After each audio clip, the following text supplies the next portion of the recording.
Signs of the Southland for Sunday, September 7th, 2025. My name is Akshay Easwaran, and joining me on your weekly edition of Georgia Tech Numbers and Words is Jack Purdy. Jack, a two-man booth today. Jake is stuck in airplane purgatory, it sounds like, in the Phoenix airport. How are you doing? How you feeling? 2-0 in football? I'm happy. 2-0 in football. I played in a Ryder Cup style tournament, golf tournament over the weekend, and I won all of my matches as well. So as far as I'm concerned, I had an undefeated weekend in multiple facets, which is very, very nice to have. I'm sad I was not at Bobby Dodd, but I think we need to lead with the absolute travesty that happened at the beginning of the game. We know the game got delayed because of lightning and some rain, um, and they condensed they basically got rid of all the pregame hullabaloo stuff on the field because they just need to get the game going. But that meant the Rec didn't lead the team out on the field. And as far as everyone knows, and this is part of my day job is to know this, the Rec has, without fail, led the team out onto the football field since the 1961 home opener against Rice, and they didn't do it in this game. The streak is over, and for reasons beyond I understand right now, I don't know who if this was Athletics' call or Rec Club's call or whatever. I don't think it really matters. I don't want to be pointing fingers. Just want to note the one thing that has made our lead out our right out to the field iconic did not happen this week. Uh, like imagine if a Clemson game didn't start with them running down the hill. Like it's that level of like what the hell? How is this not happening? So it's weird. It's weird. You're the actual Rec Club member here, so you have probably a different idea of this than I do. It's frustrating. I heard about this secondhand as Jake was at the game. We had a couple more friends at the game. Um, and I heard about the rain delay and the wreck not coming out and the team just sort of jogging out onto the field. And on one hand, I think like me putting my non-rec club polo and liability hat on, like turf is plastic, it's slippery, wreck is old, like those tires may not have as much grip as you think. Mm-hmm. Like there's like and then also you have to run through the pregame really quickly for what Yeah. you can do, right? Like at a certain point, the time is not there or it's completely out of the organization's hands, right? Like Right. Yeah. Yeah. like It, you might want to do like everything that you want to do, you can try, but like you have a TV window and like it's up to the ops staff in the stadium, yeah. right? In terms I, of I think that's a good point. The purely logistical side of things, like if you were just doing a like purely okay, we need to get this thing moving, you get rid of every obstacle you have to get the game started. As you just get everything out of the way. You just get to the fastest point of kicking off as possible, and the Rec technically would have been a slowdown to that point, which objectively that makes sense. At the same time, like rationality in college football are not kindred spirits by any stretch of the imagination. Um, you do the stupid things because that's what this is, and not stupid. This I wouldn't call this stupid, but you do the things that don't make sense because that's part of the whole thing. Uh, and right. I mean, the that the entire re- plane here is built out of tradition, right? exactly, yeah, But it's not the reason that a lot of people watch, especially in the South, watch college football over the pros, number one is like is the tradition insofar as you have generations of fans that have watched the exact same team, watched the yeah, exact same ride out type things at other schools, right? hmm So I think if I'm putting my Rec Club polo and hat and everything back on, like this sucks, right? Like yeah, especially if it is like I'm sure there's like an undocumented miss somewhere along the line. Not to be like maybe, devil's yeah, advocate here, but surely. But like assuming that this has been a perfect streak since 1961. Again, 1961. It's yeah, like how many things have survived those like 64 years, right? right. Not many things, barely anything on campus. Yeah, Yeah, and so like it's been a constant and a lot of change, and it bums me out, right? It bums me out that in a rain delay where there wasn't that much actual rain, and yeah, it just got it was like there was no band pregame, there was no rec ride out, like yes, you have all these safety and liability factors, and yes, I'm an adult and I can acknowledge that, but at the same time, this is something that we took very seriously when I was on Yeah. campus. Like we have fixed the wreck under the stadium before in Yes. order to make this happen. There was in 2007 the wreck got into a wreck, pun not intended, Yeah. driving to a wedding in Savannah, and the driver and the club spent the entire summer basically rebuilding the thing Yep. so that it would be ready for the first game, for the home game. There was another situation a couple like 10-ish years ago where the wreck wouldn't start on Yellow Jacket Alley, and it was a bunch of drivers hopped like were in the Yeah. area, Yeah. the old Yellow Jacket Alley location, or I guess, yeah, the old, Yeah. not Yeah. the current one, the actual Yellow Jacket Alley location, and a bunch of drivers jumped in and tried to help fix it, right? So like there have been so many of these near misses, right, over hmm the years, and it sucks that it's a like one of those really crappy.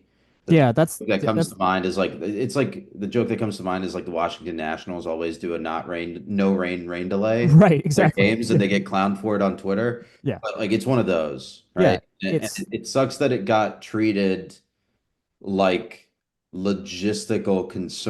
like a logistical concern rather than part of the pomp and circumstance of the sport, right? right. It is one of the hallowed things that makes the Georgia Tech experience one of a kind. Like that is the thing that we have is that thing. If you're going to do literally, if there is one job that we have on campus outside of educating people and things like that, which is of course the far and away the most important thing, it's making sure that car is where it's supposed to be on Saturdays. And there is one place it has to be on a Saturday. Everywhere else, it does not matter. There is one spot on campus that thing has to be at a particular time and ready to go. I did ask another friend of ours, mutual friend of ours from Rec Club, like, hey, was there a worry of it stalling out? Was it just like the delay just was gonna mess up with the car? Like, and they're like, no, that shouldn't have been a thing either. So like, and as far as I know, we haven't heard anything about the car having any problems that moved it. Like, and we would have I will potentially say you will never hear about the car having problems. probably that too. You But will never ever yeah, the car never has any problems. no, It's like the bit about how it never rains in Death Valley. It's yeah, the exact same thing, right, yeah, right? I think the thing here, and like the most realistic explanation is probably what it was. Like it was treated as a logistical thing yeah, rather than like pomp and circumstance, which again, like adult brain says it makes sense. College student brain says this sucks. Like it yeah. sucks. It sucks. It sucks. It really, And most everyone there is back in college student brain when they're in that stadium too. Like yeah.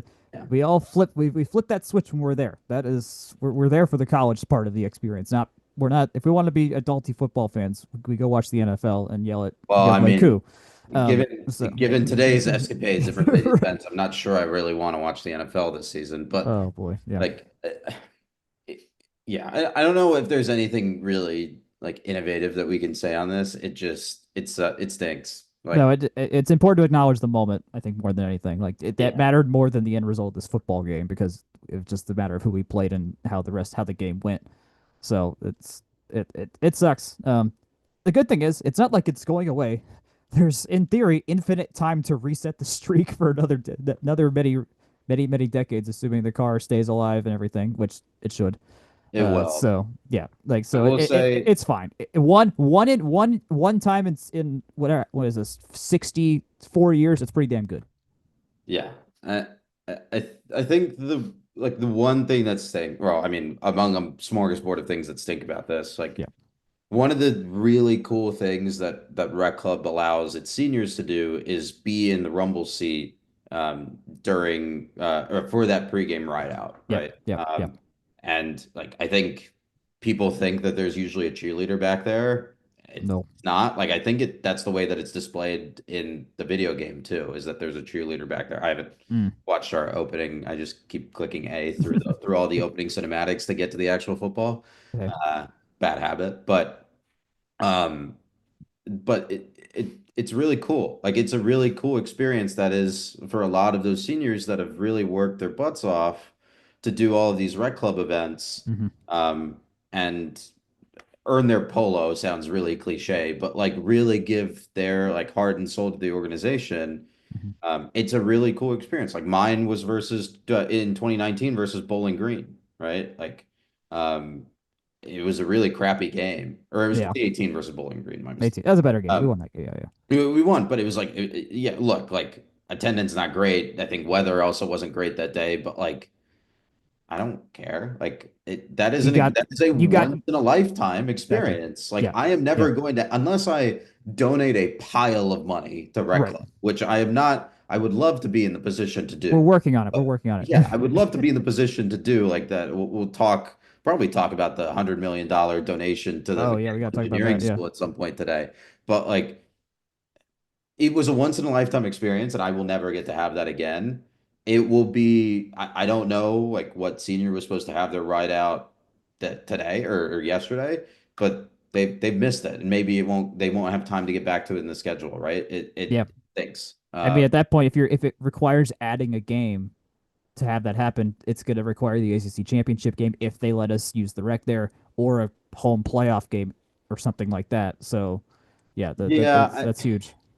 I Which, mean I would say that for some of the like the external parties, like ACC championship game, maybe not. I think going back to 2017, Mercedes-Benz Stadium was very cool and yeah, allowed the rec to do the ride out there in the first college or the second college football game that was played there, which is really cool. The video of that is still on Facebook, I think. I yeah, might have it downloaded somewhere.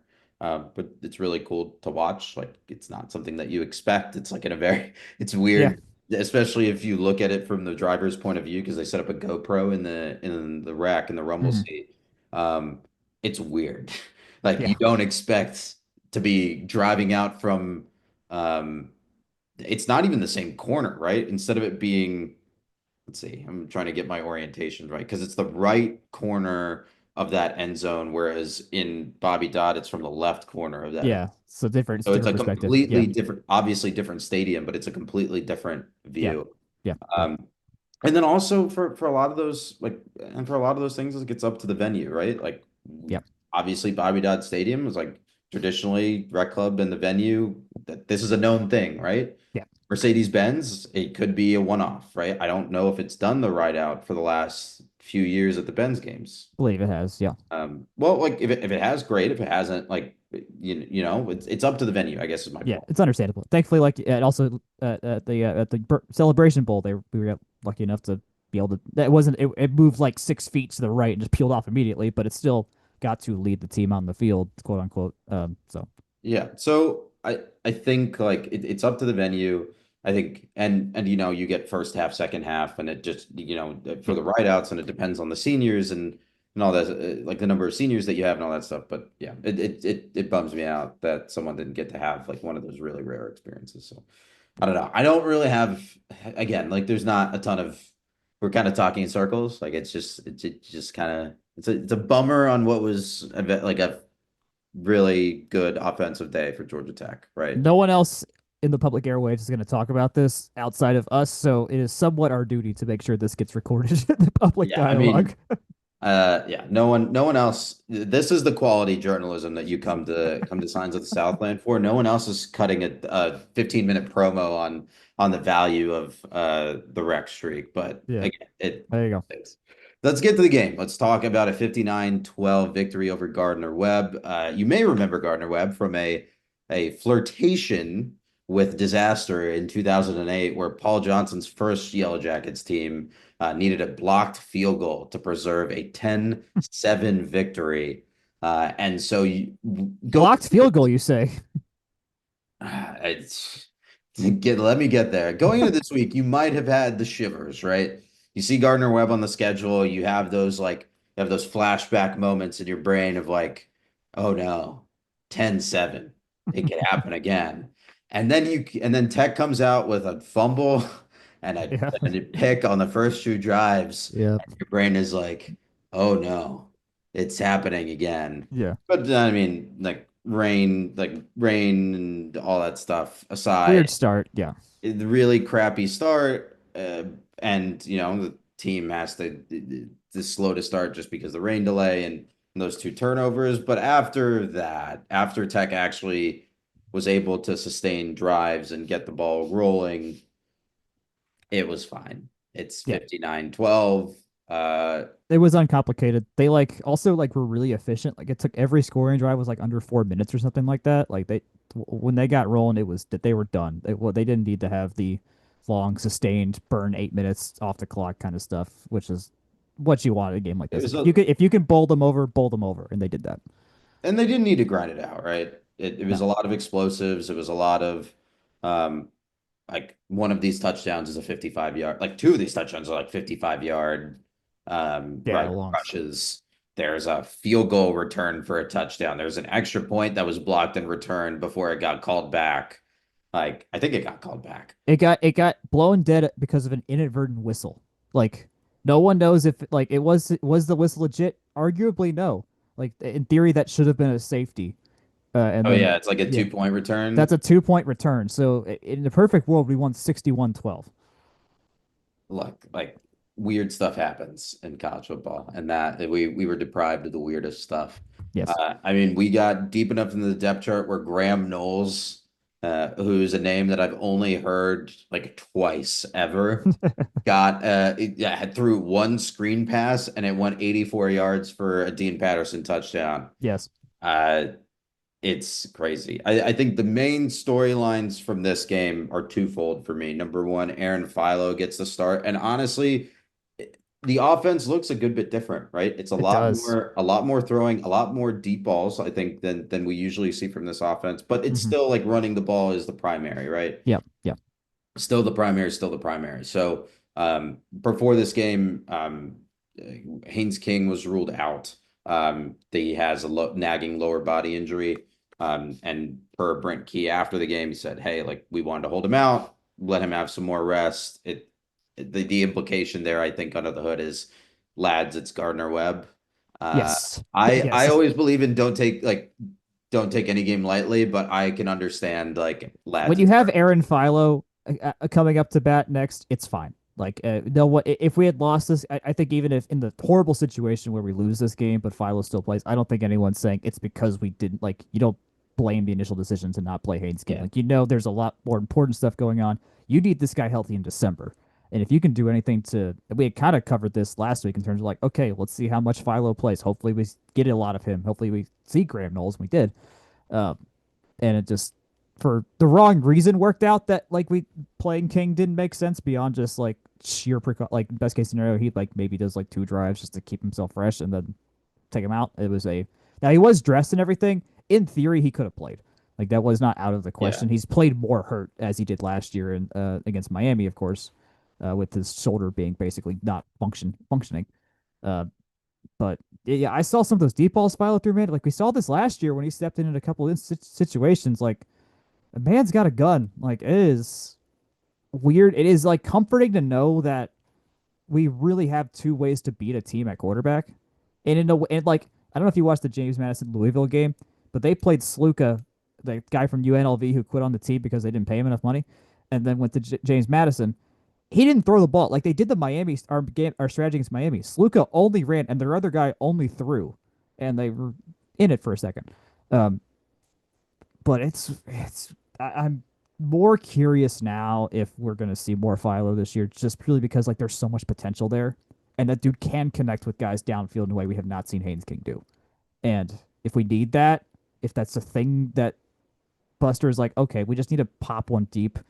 Do you just slot him in there? Like I'm really curious if this changes anything down the line. I think it's very interesting. I think the thing that we got on Key's case about last year was that VT, that the Notre Dame and VT games, Yeah, yeah. where putting Philo in earlier probably makes you more competitive versus Notre Dame, which let's set Notre Dame aside just because That that's that was Notre national Dame. championship runner-up Yep. Notre Dame. Yeah. Um, but VT, I think the defensive performance made that an incredibly winnable game, right? Yes. But Yeah. there was no offensive rhythm, no offensive No, performance. we talked about this. Yeah, like Pyron was not doing the thing at all. Like he was missing reads. He was overthrowing guys, and then Philo's in for 2 series, and he hits a deep ball immediately. We're just like, that would have changed the game, flipped the game on its head if that was an option presented to us, and that wasn't a presentable option with Pyron at the helm. And his biggest successes came on scripted drive. Like the first drive against Notre Dame, I remember was a scripted drive, and he was great. That was it. So, I don't. We don't need to keep talking about 2024. But all that to say, like, there, this game showed there are still more facets and layers to this team that we haven't fully uncovered. The freshmen were also pretty good. Like I know in our Slack, like people were talking about Josh Petty looking really good. So the depth, this was a incredibly good sign for the level of depth we have. And Brett noted this as well as in his press release. Like we need these guys to have these reps now because we know, as we saw against Georgia last year and other teams, like they are going to get called upon whether we like it or not, unless we have the best injury luck possibly known. Like, and so this is in lots of ways very promising. Yeah, so that was number one, right? Aaron Philo and like seeing the depth, I think, is the first major storyline of this game. For me, the second major storyline of this game was penalties. Yeah, And it was a really nasty game in terms of penalties. I think I was telling a lot of people while reading through the play-by-play feed, like following the game cast and then watching the second half, like a lot of holding calls, yep, a lot of a lot of just really dumb, like blocking the back. There was one block in the back. Like it's not undisciplined. I think like holding is always a thing where like you call holding every play. We'd never play it down. yep. But yeah, this is one of those things where you got to be a little better about if you're gonna hold, be better, like Yeah, right, yep, be a little bit more savvy. And I think that is the nature of having, I think there's at least one new starter in that offensive line, right? Especially yep. forget the name of our Polynesian Hawaiian center that started last week. Alo I Tupou. haven't tried saying his name yet, but Um, that guy. yeah, I we'll probably cut this later, but like I think that I don't want to like name specifics, but at least having new faces in there, not maybe not being on the same page in terms of snap counts and everything or Yep, hard counts and everything. It's just gonna happen. 12 penalties. I'd rather have all 12 this game rather than exactly. next week, rather than in November, right? Like Yep. this This is it's an opportunity to grow and clean this up. And there's a reason a lot of teams play these kinds of games in week two. Like there's a very like you get a lot of money for big nice opening games in week one and all that kind of stuff where the payouts are big. But yeah, week two is the figure out your kinks and stuff like that, and just get stuff solved. And so Brent's I think he's been pretty forthright about like, hey, we know we're not perfect. Like there's a long way to go there. We've seen him time and time again very much emphasizing the like we there's so many little mistakes and things to improve on. I think Jackson Caudell asked a question about like kind of something about like being almost grateful that there was a level of level turnovers and mistakes against Colorado, and I assume in this game too that helped them see what the problems were under the hood were, kind of thing. So I mean, you want to run a perfect game, but I don't think you want to run a perfect game no without seeing that there's underlying problems. And so they're seeing some underlying problems. They can address them. Again, this was a lot of people uh, down the depth chart played this game. Could probably be more likely to make penalties and things like that just because of time on the field and stuff like that. So it's I think I agree with you. It's notable. It's not the end of the world. We were not a heavily penalized team last year, which I think is what helps make this contrast be interesting. It's like, okay, why do we get penalized a bunch against Colorado? Why now in this game too? Like, is this going to be a trend where we're gonna have to overcome like 80 yards of penalties and figure out a way to win, or is this going to get calmed down and whatnot? I am going to blame the two two turnovers today on the ghost of Bobby Dodd for condemning us for not having the rec right out. I think that was fair punishment for that. Outside of that, that's all I've got on my ghost stories. But I will say yeah, a lot of these are offensive penalties. I think there's an OPI here that wiped a ugh, touchdown off the board. That was kind of nasty. Um, yeah, holding, false start, off. I guess that's defensive. That's offside. Uh, that's another DPI. But like for the most part, I think these are offensive penalties, not some sort of indiscipline. Like it's just holding is again like you call holding every play. We'd never play down. It will get cleaned up. I'm pretty confident. They'll run gassers until they stop holding. Yep. That's not in doubt for me. And then I guess the third major story, which we led the show with, was the Wreck ride out. But I Yeah. think that's all three in terms of the game. Do you have anything else major storyline to follow here? Not from this game in particular. I think we'll get to something about the attendance later. I mean, we're saving that for the end of the show with the big gift as well.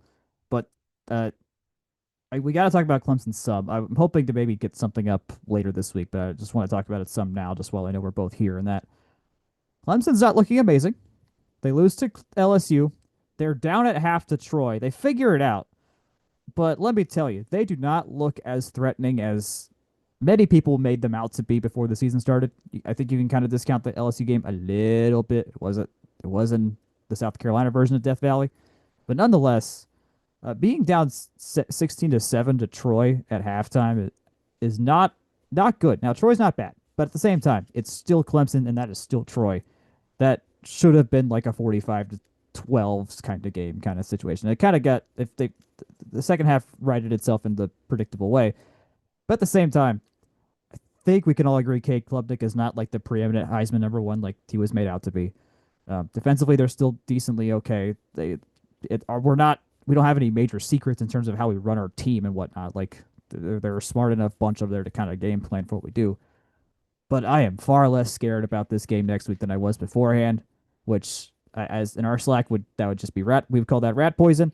Uh, Knowing that like if we win this game, that seriously sets us up big time uh, for potential ACC championship game appearance possibilities. Knowing the rest of our schedule, I'm not trying to put the cart before the horse, but just raw what we've seen on the field, what we know we have, what we've seen from them, man. We're not ranked, so it's not a ranked on ranked game. We stayed 28th in the AP poll, but man, oh man, this is for a home game. I am could not be happier that we have this set up against Clemson right now. All right, talking about what's at stake in this game. This is to end the streak of Clemson victories in this series at 9 in a row. Yep. 9. This is their longest ever win streak in the series. They have won every single game since 2015. And we did not play last year, but every single game since 2015 to Mm-hmm. 2023. The last victory in this series was 2014, where Cole Stout had to come in for Deshaun Watson after a nasty little injury, and Cole Stout looked awful, and Tech won 28-6. Whew. So this sets us up for number 12 Clemson visiting the Flats tomorrow or next week. Excuse me, Yep. not tomorrow, really. Dear God, not tomorrow. Um, so here's my thing. I think a lot of the issues with Clemson, I'm still they have some issues on offense. I think Klubnik overthrew a couple of very open guys late in that game. They didn't pull away until super late. I mean, they looked anemic in that first half. There's some rain delay effects there. I think like Sure. they got one drive in before the massive rain delay and punted.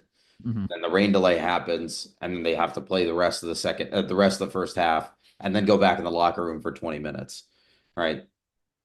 So, rain delay, get knocked off of rhythm, have to reshuffle the deck, game script, all that stuff, right? Yep. It's sort of like a second prep period, especially when you have so much time like, you have 3 hours for Troy to adjust back to what you've shown on that first drive Mm-hmm. instead of just the 30 seconds, right? So Yeah. I think I kind of there's very bad, like again, Klubnik misses open throws, and then there's like Troy adjusted. I mean, our very terrible team at one point almost beat Clemson because of a crazy rain delay situation too, in their building. So like, it's not yeah, this. We've been in this exact boat before, and so it's not unsurprising that Troy had some advantages that way. Rain delays tend to be a very nice equalizer, or yeah, And to be fair, like Clemson kicks it on very quickly to the second yes, half. Like yes, they do. they make that they tie it up at 17 within like 3 drives. They come out like touchdown, field goal, touchdown, I Mm-hmm. think.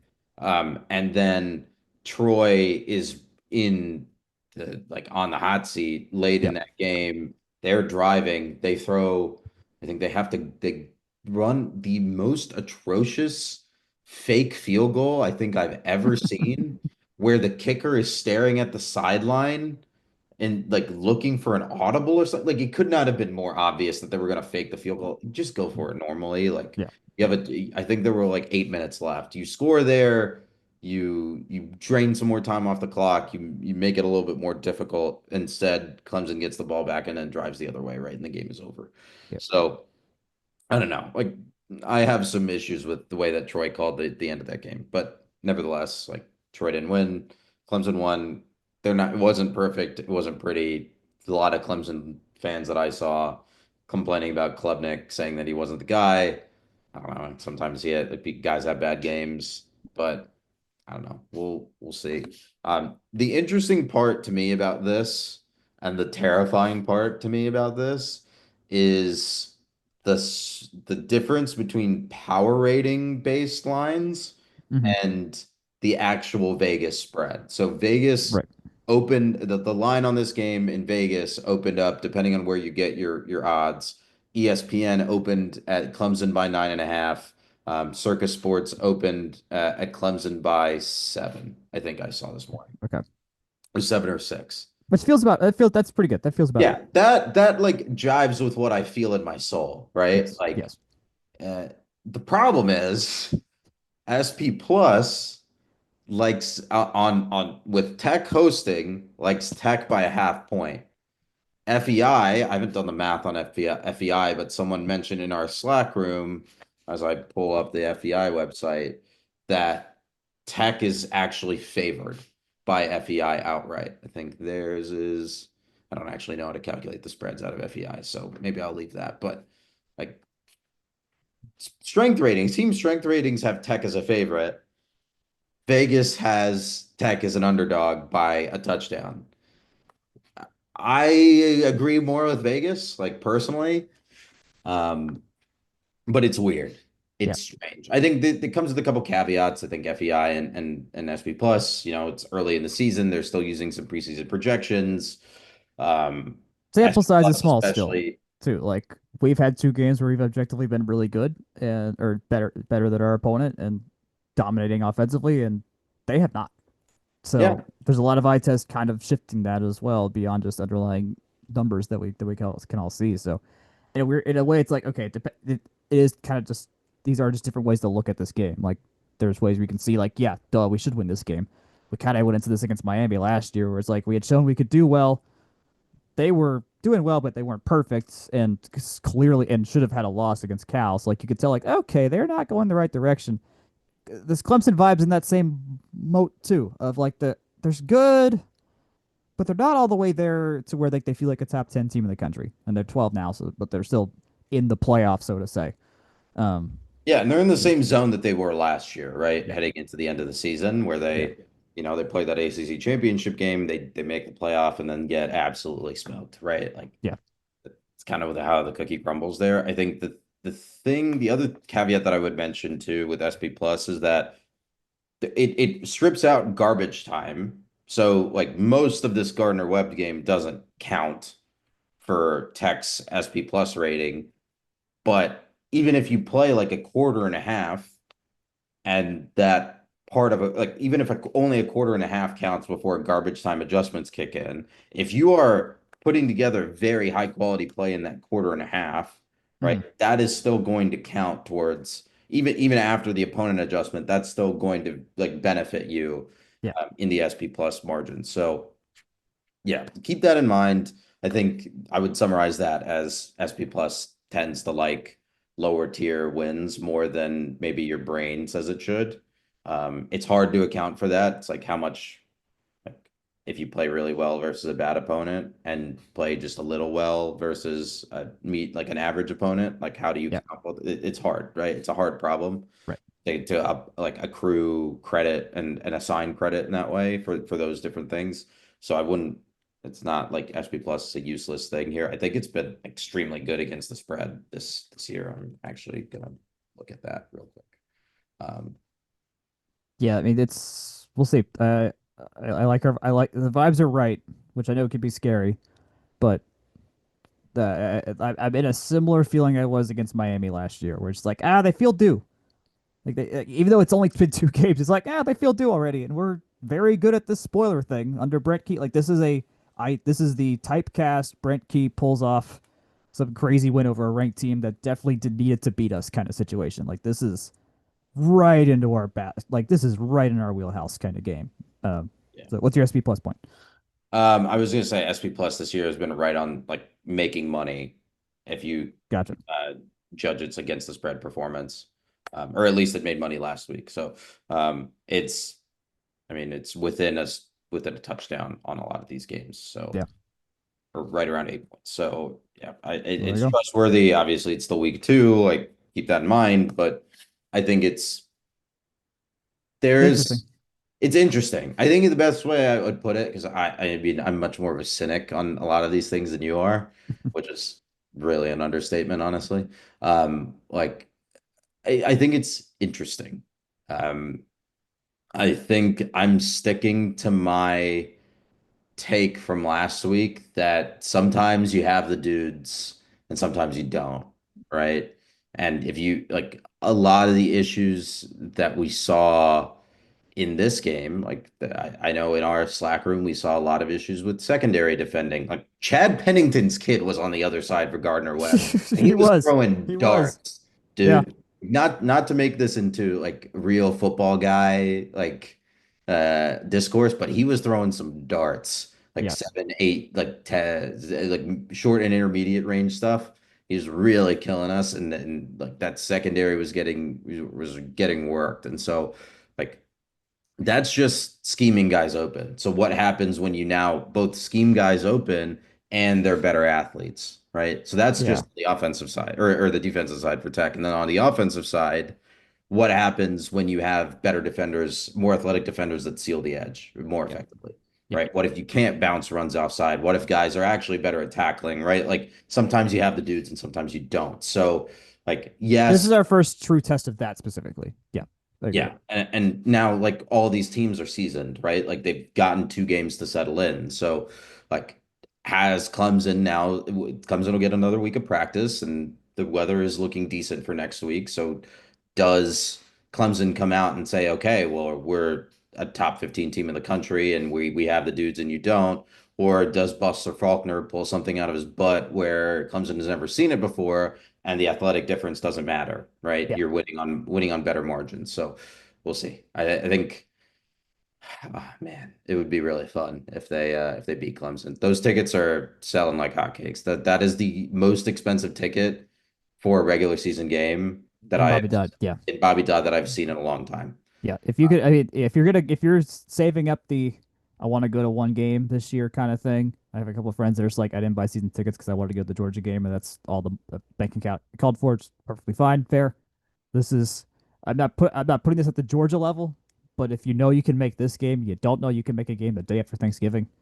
Just show up. This will be a pristine Bobby Dodd environment, and the game's gonna end at like, assuming no rain delay, like middle of the afternoon, so you still have your whole day to Yeah. work with. Sometimes the noon kickoffs are good.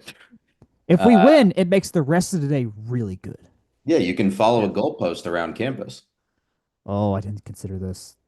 Oh boy. Don't get look. Let's not Oh. get your hopes up. Oh. Let's not get your hopes up. Well, um, They do. There could be a discount. I'm just noting Section that. 103. Oh man, I was thinking of if a goalpost lands in a certain pool again, um, this does directly impact my day job now, but in a way that I cannot say I endorse, but I won't be mad emotionally. Put it that way. Anyway, section 103. Yes. If we do end up beating Clemson, we'll probably get 12% off everything because that's how Steven likes to do things. If you beat a ranked team, you get some cash off. I know for the LSU folks with their collection, they got 4% off after they beat number 4 Clemson. And the good news is there's plenty of white colored merchandise available right now that you can get in time for the Clemson game, which is listed as a whiteout. That is what we're doing. Wear white at this game. So if you need a hat, need something, you've got time to still get that. It'll get shipped uh, from here in Atlanta. There's hats, there's the Brent Key hoodies, there's plenty of shirts. There's a new white Tech volleyball shirt you can get that would work really well both for the game against Wisconsin the night before, the Georgia game the week after, and the football game you can go to. So it's all really good. You can get 10% off using code FTRS if you buy $90 worth of stuff or more, you get free shipping. You can find everything at section103.com, section103.com, or find them on Twitter and Instagram at the same handle. Um, Volleyball. Volleyball. What a week. What a week in the Midwest for volleyball. A four-set victory over Purdue on their home court in Big. their home warm-up tournament, their home non-con tournament, excuse me, in the Yes. Stacey We're Clark not a warm up. Classic. Yeah. I mean, I'm thinking about those like 2016 Georgia Tech Classics where they were playing like Alabama A&M and Alabama State. Oh yeah, yep, yep. Yeah, I know what those you're were talking kind of about. brutal. But a number 15 Purdue loses 1-3 or 3-1 to Georgia Tech.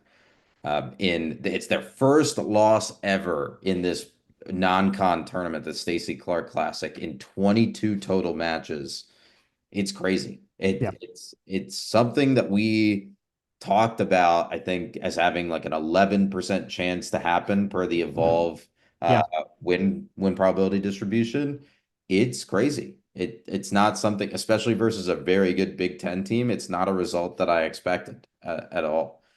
Jack, I don't know if you have anything on this before we move to the rest of the tournament, but this is to me, despite we'll talk about some caveats, but this is big to me. It's huge. I think we had treated the Ole Miss game as the first like kind of barometer of like, okay, are they there? Are they not? They beat them pretty handedly.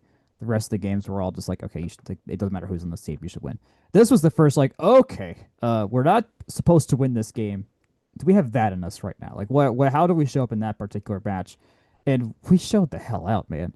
Um, it, this is the best endorsement of a game I can point to Michelle Collier's ability to reload en masse and still keep the talent as high as the program has had for the last 6 years. That's I think what the huge thing that this game told us was. Granted, Larissa Mendez has been with the program for 3 years. Sophia Vela has been with the program for a couple of years. DeAndre Pierce, this is her third season with us. There's people in here they're still making a core of this team of experience and veteran leadership. Anna Bozy, not really playing that much, but has played a lot of crucial points and is obviously a clubhouse leader in that regard as well. Um, but that's huge. Both teams had a lot of new, fresh faces too. I knew Purdue was working with that um, as well. So in a sense, this was as vulnerable as they may have been in a while. I think if we played this game last year, we get trounced. Honestly, even with Bianca Bertolino on our team last year, I still like that's it's still a hard one to pull. Um, so I'm very happy about this. I'm very happy about this. I honestly don't even care that we lost to Kansas the next day, just merely because the absolute value of importance of beating Purdue outweighs any other result that could have happened this weekend. And I know we almost lost to Bowling Green that wasn't great, but at the same time, that's the kind of resume thing we getting early is huge. Like we have two very tough matches this week, and going into those two tough matches with a win like this on the road already under our belt buckles is going to help out a lot when it comes to resume building and things like that to hold our tournament appearance streak alive and to keep us ranked as well. Like we're 23rd. We are flirting with losing talk about streaks again. We are flirting with losing this ranked streak. We're approaching 100 weeks in the AVCA rankings. That certainly keeps things up. It hasn't been updated yet. I'm sure it will move up some just because that's big. Uh, I just so want to read the set scores for the Purdue game very quickly. That's 25-21 Tech, 25-22 Tech, 20-25 Purdue, and then 25-17 the fourth set. So like it was close. This is a yeah, nail biter the whole way through those first three sets, and then Tech pulls away a little bit in set four. Going to going to Kansas very quickly. This one was kind of I mean, it's like a letdown spot, right? So 25 yeah. Kansas, 25-18 Kansas, then 25-22 Georgia Tech, and then 25-14 Kansas. So really big. I mean, I don't necessarily believe in game over game momentum, but like really big result in the first game of the weekend and then sort of a let off spot. But we talked about this Yeah. Kansas game heading into the week, and Jake made sure to mention, like, look, this Kansas team is 1-3 heading into this week, and all three losses are in 5 sets. It's tough. Like they're Yeah. out looking for blood. and that schedule was pretty tough. Those three losses are to Penn State, Wisconsin, and Creighton. I think all those teams are ranked in the top 25, if not Yeah, within the top 15, yeah, right? So you're talking about a team that's like dispatched Bowling Green with a little fanfare, and then just took it to Georgia Tech on day two, and then they lost another five setter to Purdue on the last day of the tournament. So can't win them all. But can't win them all. But like that, when you're that, Kansas is good enough to get one of these like every once in a while. Like it sucks we had to be in that spot in terms of where they finally kind of just got one in, but it that happens. Like I'm not upset at this in any way, shape, or form because playing against Kansas just helps everything. Winning a set definitely is good. Not getting swept, I think, is a good just thing to have on the resume. But yeah, like there's a variance thing happening here at the same time against good teams. now, talking about that Bowling Green game is interesting, where they played, they lost in four sets to Kansas. They played Purdue to five and they played Tech to five. And going back to Bowling Green versus Tech, the line scores here 25-19 Bowling Green, 25-22 Bowling Green, 25-22 Georgia Tech, Yeah, 25-17 Georgia Tech, 15-9 Georgia Tech. So a tight one, right? yeah, And a close shave for Tech to get out of West Lafayette with another victory. And they had to work for it. Like Bowling yeah, Green, looking at this schedule, yeah, they played Temple, North Dakota State, and St. Mary's before this, but taking it to Purdue is, even if it's the depleted Purdue in the same way that we talked about for Tech's game, it's still Purdue. Like it's still being yeah, competitive with a Big Ten team, and the same thing for Kansas. Like they have the experience and they were up for it in the last game of the tournament. So yeah. Of note for Bowling Green, it's, at least according to Evolve, our Lord and Savior when it comes to analytics for this stuff, they're better than some ACC teams. Like they are better than Clemson. They're better than Wake Forest. They're better than Virginia. So it's not, this absolutely is not a nothing burger of a team. Like we have gone to five against Virginia before in recent memory. Get the depth of the sport has gotten better for sure. Duke 154th right now. So Syracuse 167th despite being undefeated. It just despite it seemed like, oh, it's just Bowling Green who keeps becoming an annoying team we have to face in multiple sports, I guess now. Uh, it's not going 3-2 against them isn't out of the realm of possibilities we had. I think it was probably pretty low in terms of percentages as well, at least in odds of it happening. But overall, not absolutely insane that happened. If it happens against other teams that we play on our schedule this year, that's where there's some alarm bells you want to throw up. Like if that happens against Syracuse, something's up. But if it's against Bowling Green, early season, also on the third day in a row of playing, that not as a there's no I'm not putting any alarm bells up. I will Um, say this particular outcome was a 13% probability looking at the 13. distribution. All right, 13's not great. That's not crazy. Like if it was under 10, it'd be like, oh, okay, we are really that's not amazing, but I we're mean, like playing we some. talked about, like the Bowling Green or this outcome just had about the same probability of happening as Tech beating Purdue in Yeah, four. there you go. Right? Yeah, Just to think about it from those two perspectives. yeah, Um, this was what like the 10th, maybe 15th most competitive game on the schedule that day. The headliner or Kansas Purdue was number two. Um, that makes sense. but I will say that overall, Tech had an 80% chance to win this game by the predictions Sure. on Evolve. So to squeak it out, yeah, like you're playing with probabilities there, but still you kind of squeaked it out. And I mean, at the same time, win is a win. So take it and roll with it. A couple of things, just what looking through the leaderboards and the team pages and trying to isolate some trends. It's a small sample size. They've only played 6 games this year, but I think the team is looking right now is at a similar point in terms of serve and receive ratings on Evolve. They're much better on service when they are serving the ball than receiving the ball, which is weird. We talked about this a little bit before we started recording. Typically, I think the expected point value is higher when you are receiving the ball than it is Yeah, when you are serving the ball, which yeah, is interesting. It's like playing reactive versus proactive. I What have not played volleyball to you know get the exactly first what attack it is. you get the first attack opportunity when you're serving is the main thing there. Like it's like acing is not is I don't have the exact stat in my head of like how often it happens, but it's not the expected results of any given beginning of a point.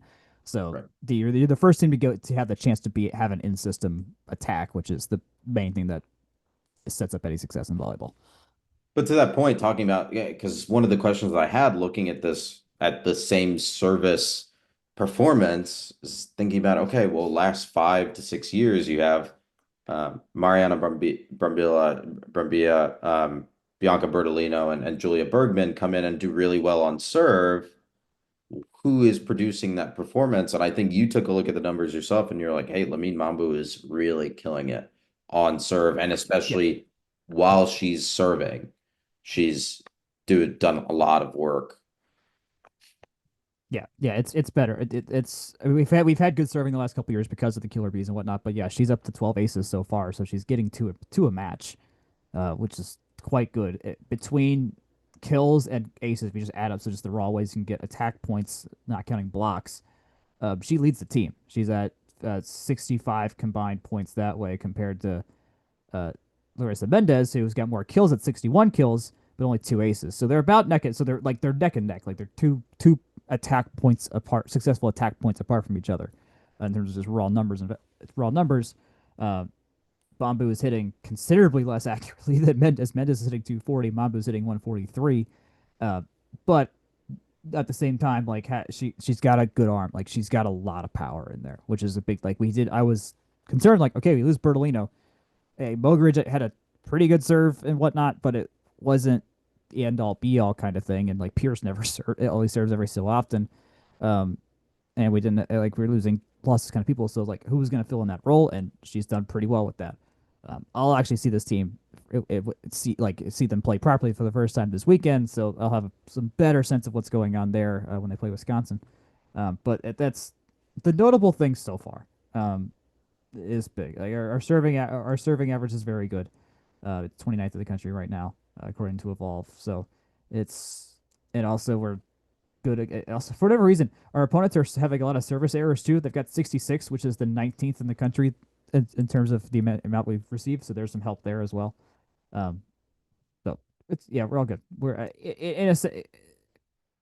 another way to say it's an endorsement of the pipeline that Michelle and Claudia are developing. Like they know what they need to have a properly well-rounded team. They know what kinds of things they need to build out a roster that's more complete, and they've had a lot of practice with this too. And they're very receptive to intaking and seeing what this kind of team needs. And we needed, when we lose Bertolino, you need a kind of all-around person that can do a lot of things in the likes of we've seen in other what's her name, the girl from Pitt, Babcock, like in kind of in that Babcock mold of just like, okay, they can serve the ball at, like crazy. They hit the ball really hard. They can get up. Like you need some those very versatile people at times. Get someone who can do a little bit of everything. And Mambu's nowhere near perfect yet in that regard. Hopefully she stays well in that regard. It gets improves and arguably should just because it's our pipeline. Uh, Overall, it's good though. Also, like we kind of need that because we're not as good of a digging team as we were in the past. Like the talent isn't what it used to be in that regard. Like our outside hitters are not defensive first people like it has been in the past, and Mambu's an example of that as well. So, um, yeah, it's good. It's all good. Tennessee, though, oh boy, this can be a fun match on Tuesday. Yeah. Tuesday at Tennessee in Knoxville. Tennessee's the 18th ranked team per the Evolve ratings.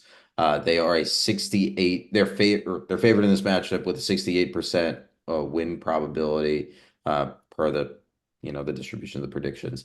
Friday, Tech will face off against Wisconsin. Like you said, Wisconsin is number 9 in the Evolve rankings. They are a favorite in this game. Again, a 67% by 67%. Wisconsin is a recent NCAA opponent, weren't they? We played them in Both, a both, couple. in fact, both of these teams are. These were our final two opponents last season, where we beat Tennessee in Yes. Madison to get to the second round, which was a shocker because truly a shocker.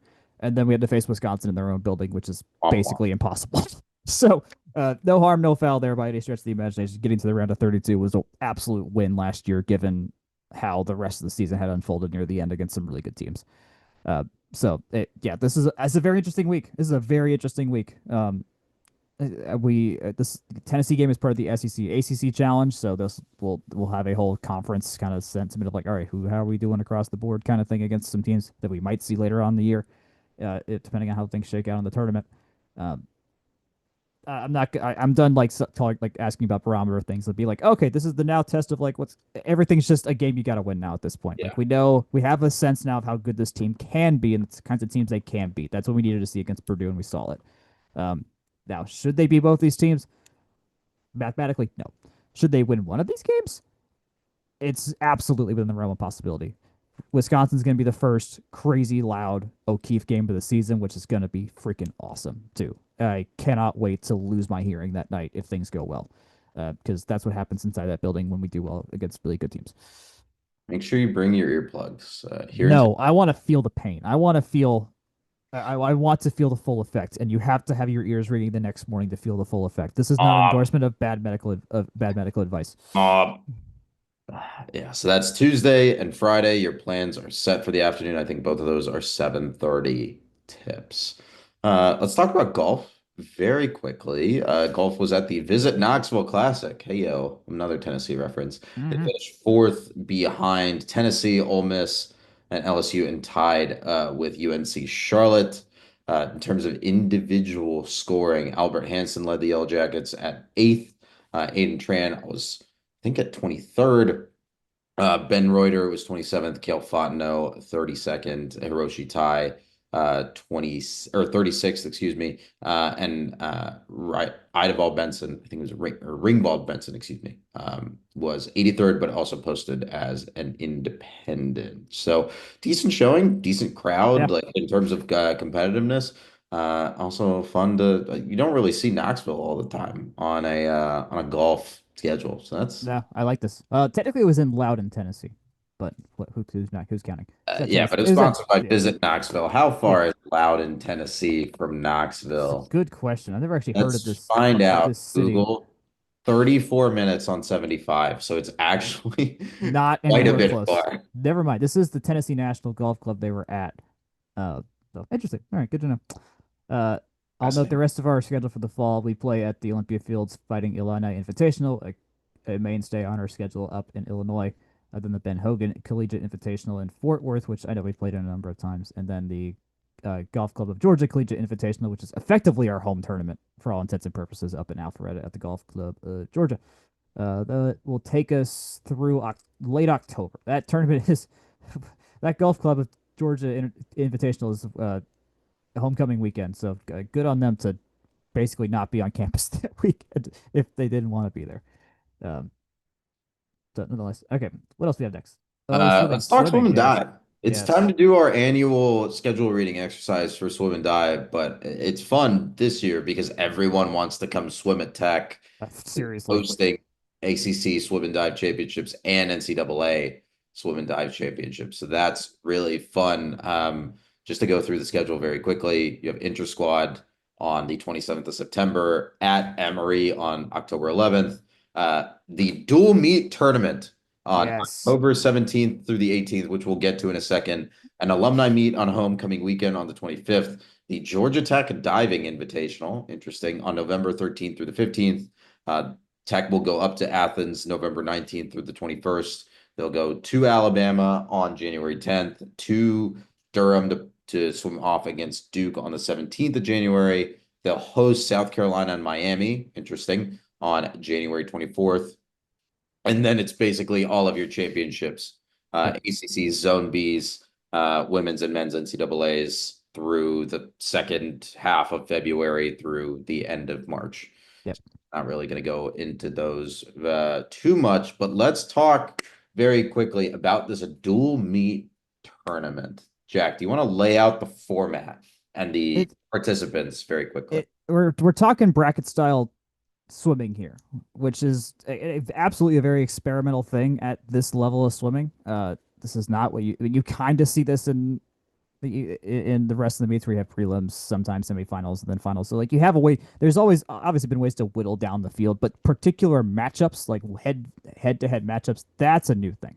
That is not a thing that's been super popular or done that much. It's like the same thing in golf too. Like you don't see head to head all that often because it just takes a lot of time to get through. So they're doing this meet with us, Georgia, George Washington, Army. I'm forgetting all the teams already. There's Auburn, Auburn. Florida State, NC. Minnesota, NC State are the other ones. So we are not the favorite. I'll put it that way. NC Stacked State's field, by the way. That Yeah, is it's a stack. And stacked, stacked field. between NC State, Minnesota, Georgia, that's pretty damn good. Those are some good swimming teams here. So it just to be sure, like if you like swim, if you like seeing competitive swimming, this will be really cool because it's hard. You'll kind of be able to kind of bracket watch. You can do some bracketology and kind of figure out, okay, if this guy does well in this race, yada yada. So it'll be a fun thing to see. If you're into, I would recommend following Kyle Sockwell on Twitter just to like get some good hype and a lot of in-depth things about this because he's been following this stuff and tracking this for a long time. So he's a good guy to follow on that. I know Jake will have a lot of opinions also in the month leading up to this thing as well. Hopefully we can actually be there. I really want to be at that thing. Tickets are already available for purchase, by the way. So let's see how much this costs. All session pass, $36. That's like a fraction of the cost for one session of the NCAA championship. So um, that's nice. That's really nice. Really not that bad Yeah, that'll for be like a full day, especially if you're like a swimming junkie, which to be fair, not a ton of people are, but like if you like grew up going to meets and doing prelims finals every weekend, like it's pretty fun. this Like makes sitting it a up in little the bit press nicer. box there is pretty fun. Yeah, it's fun, man. I'm gonna be in that building so many evenings next winter. My God. Oh yeah, we're gonna get press passes again, or we're Oh, gonna we're try to get totally. press passes again. This is technically how we met was at this very event. So yeah, Well, the NCAA championships, to be yes, clear. yes. That is so. Yes, we do have to run that back. Uh, That'll be fun. yeah, it'll be fun. We'll record from the media, the workroom at Yes, Macaulay. that'll It'll be be a fun. good throwback. Uh, Jack, that is about all the content we have for the day in We terms of have baseball. We have baseball scheduled. ooh, They have two games. October 10th, UAB. October 17th, West Georgia in McNeese. Both games are free to the public if you want to see Drew Burris hit some bombs. good stuff. Cross country is at Jacksonville State this weekend. Shout out Jacksonville State for their win this past week in terms of football. Jack, the big news in terms of institute stuff this week was kind of in your department. You want to tell us about it? Yeah. So this week, this was announced at the President Angel Cabrera's Institute address this past Thursday, which is available. You can watch that online. Tech received the largest individual donation on record. It was $100 million. That is $100 million from recently deceased alumnus John W. Durstein. He had a very long career with the Ford Motor Company, but he was just very good with his money. Didn't have many people in his life to bequeath all of his money and whatnot. So Tech got a huge share of it. And it's all going to the mechanical engineering school, and it's going to endow so many chairs. I'm going to read Angel Cabrera's quote here. John Durstein's historic generosity is deeply inspiring to all of us working to carry out the Institute's mission. John could have left his estate to many good causes, and he chose to invest in Georgia Tech's faculty because he knew firsthand the transformative impact that our outstanding faculty have in the lives and careers of our students. It's going to be I mean, our mechanical engineering school is are already incredible, but this is going to be going to massively impact what they can do in terms of the people they can attract and the talent in terms of teaching and faculty chairs and things like that. Like this goes so far. So they're gonna they're gonna establish endowed chairs, professorships, and early career professorships across Woodruff. They're gonna do a lot of research things they're able to do with that, and they're gonna be able to expand facilities and then help out the capstone studio, the invention studio, and some student competition things as well. So like this is going to hit every single piece of the mechanical engineering school. I can't wait to see how this will take. Obviously, this will be like an immediate, like, oh my goodness, everything's brand new immediately. But knowing this is in the context of the Transforming Tomorrow project, which is the big $2 billion fundraising initiative to basically steer Georgia Tech into the entirety of this century kind of thing. This is just an incredible thing to have happen in the middle of all that. I know for a fact that Angel Cabrera was just like so giddy leading up to the announcement of this. Like this was a big freaking deal. So if you're a part of the mechanical engineering school and things like that, I think you'll probably know more than me how impactful this is. I was a business student We just use Excel. Like it's not that hard for us, and some other softwares. But for what we're doing as an institute, stuff like that does not go unnoticed. And so it'll be big. It'll be really big. John Durstein, uh, thank you posthumously for such a remarkable generosity. It's huge. $100 million is a lot of is a lot of money. I obviously that's like asset value long term. Like there's a lot Yeah, of different things that go into that, but that is a large chunk of change. And the ME school is the original it school is. This is yeah, at yeah, Georgia Tech. Like I think I was reading through the press release and John Durstein started at Tech in like 1954. yeah. And He's that was what was available to him. No computer science degree, no business degree at that time. I don't think yeah, they didn't bring back the school management for a while. yeah. That was one of the things that was available to him, and he went on to have a very successful career at Ford. So more power to him, and It's a it's very Georgia Tech story, which is I yeah, like about this as well. Like it is just like if you were to typecast like how we would get an insane chunk of money, it would be yeah, someone who was alive in the post-war baby boom era, who had a very long career in that kind of generic perfect 9 to 5 home kind of job, save a executive. lot of money, get an executive. Like it really hits all those plot points. And it's nice it worked out. Like that's so nice of him to leave that to us. So, um, yeah, If that'll I be could huge. get one joke off about this, I talked to someone. I like mentioned this in a Discord group that I was in, which that has a bunch of different fans of a bunch of different schools, and I like sent this thing. And was like, "Wow, this is super cool." And the first question someone asked is, "So how much of this is going straight to NIL?" I was not gonna make that joke, but yeah, I Look, know. This is it where we did cross remind.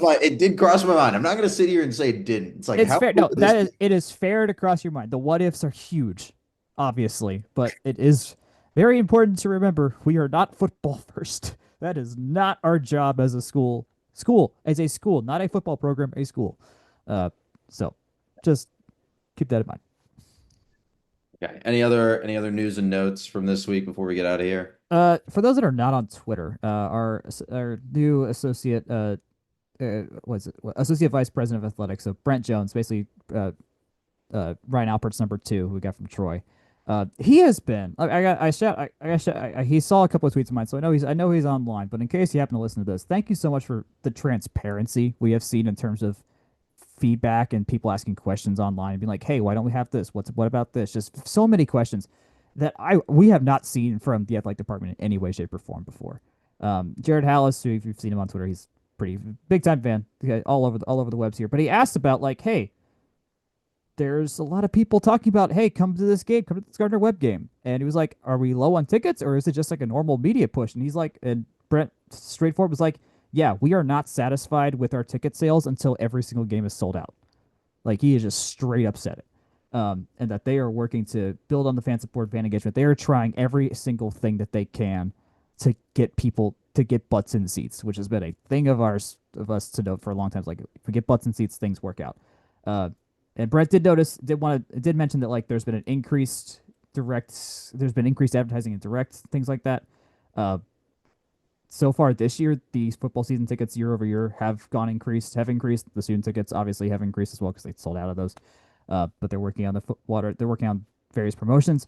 This week it came out that they have a much more fan friendly water bottle policy. Like you can bring in a seat, like you can, there's more flexibility on what you can bring in, which is nice for those hot games One and things water like bottle, one what factory.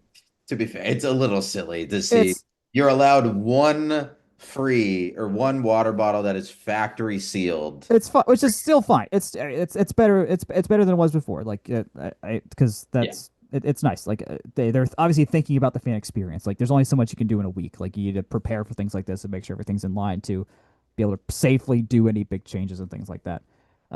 But the for the very early part of this tenure, they are laying so many breadcrumbs. Like, yeah, we hear what y'all are saying. They're responding publicly. And so the fact that Brent and Ryan are doing that is really, really freaking cool. Um, it, the early returns are good on these two fine gentlemen so far. I think that's the main thing I want to note here is that they're out there, they're listening to us. Um, so if you have complaints or advice, I guess tweet at them. They see it. Don't go crazy on it, of course, but like if you think you have a reasonable like, hey, this could be cool, they'll look at. that's a big thing. That's huge. I think that can absolutely be a game changer when it comes to how we make this whole tech football and sport across all the sports thing better. So I will say, like thinking about the next few years and the planned renovation for Bobby Dodd kicking off, I think next year and the yeah, year after to install all seat backs. I wonder how much of an attendance increase there will be purely off of that, right? we'll see. Yeah, I I mean, mean, amenities, obviously the amenities get better. You have the new club section, you have the seat backs, you have probably a yeah, refresh of concessions, like all that stuff. And yeah. so you'll get a natural bump because of that. But like, how much does having an actual seat in that stadium mean alone, right? We'll find out. I mean, it is nicer. Like if you're like me, like if I'm sitting on those bleachers, my back just eventually just hurts after a couple hours Yeah. because I'm just like this. There's nothing to lean on. Or if you're just standing, like you don't want to sit on the bleachers, and so you're standing instead, which is what I usually do. So we want to talk about how the Atlanta United best tradition of standing for 90 minutes came because of Bobby Dodd. That's a different podcast. Anyways, yes, that I do like the bleachers for that reason in particular. Uh, but it also yeah, it is going to be a more comfortable time coming to a very old stadium. Like that is something to note. Like this, our stadium is just so weirdly built and so many iterations. There's a whole. We should probably do the history of the changes of Bobby Dodd Stadium as a podcast episode next summer. Oh man. Oh That man. would We could talk about the bowl. We can talk yes. about how there's only like a little bit of the original bowl design left on the Yeah. Techwood Drive side. Oh man. There's a lot of I love talking about the bowl years. there's so much potential there. So there's a lot still to be fixed and things like that, but they're working on it, which I think is really cool. I'm trying to find what the attendance was the last Bowling Green, the last Gardner-Webb game, that '08 Gardner-Webb game you mentioned. Uh, I can probably pull that up on I ESPN. think I think I have it here. Oh, maybe I don't. Oh, dear, all these links are broken from 2008. Wait, Uh, going. Let's use Jake's website really that quickly. might take a We second. have it. Nonetheless, looking at this game, let's see who are the names that pop up in this game. We got Derek Morgan who tipped that field goal. Uh, we had we only rushed for 79 yards. Oh my God. Yeah, Calvin Booker not. It was a rough game for him because Josh Nesbitt didn't play. He had a strained hamstring that day. Uh, and also our second string quarterback Jabo Shaw had a concussion the week before against Duke, so he didn't play, which is why uh, third string Calvin Booker ended up playing. So no wonder that was a rough game. When you're running the triple option, you're not getting first team reps. That could be pretty hard. That makes a It lot of was sense. it was the first what am I saying? It was the first Paul Johnson season. Yeah, Like it no, that was makes so yeah. In the context, yeah, and now that I understand the context of this game, this makes so much more sense. Jonathan Dwyer only had 27 yards. Yeah, no, that's unfortunate, but hey, at least we blocked the kick. Like that's huge. Thank God we blocked that kick. And let's see, Paul Johnson, it's 2008. October 11. I Jake, he didn't put the attendance in the table. It may not have been public. Anyways, let's Yeah, just imagine it was somewhat similar.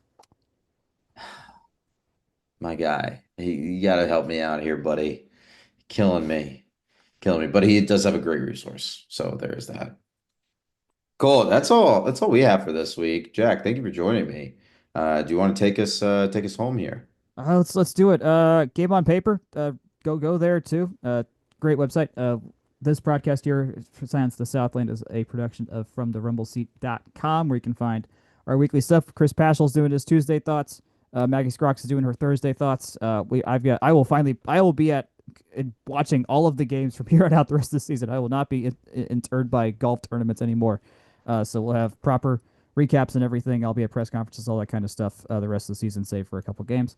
And then if you want to follow all that, we're at FTRS Blog on Twitter and Blue Sky. I'm at Jack Nicholas on both. You can find Section 103 on those various things as well. You could listen to this podcast wherever fine podcasts are sold, between Spotify, between Apple. We put it up on YouTube. I know our YouTube followings has been helped. So our listenership has increased actually in the last year just because YouTube exists, which is very nice. So we're getting out there. If you have anything you want us to cover or things that we may have missed, please let us know. You can also email us at fromtherumbleseat@gmail.com, and I see all the comments there and whatnot. If you want to write for us, that's always an option. I'm always looking for help to cover it. The best version from the Rumble Seat is where we are covering as much of the Institute sports as possible, which is very hard with a volunteer ragtag team. But if you want to do that, get some experience, you can do that here. We got a couple of people writing for the site now that are just doing it for the fun of it, but some that are doing it because they want to get some reps down. So it's a great place to do that. With that being said, thanks for listening. Go Jackets.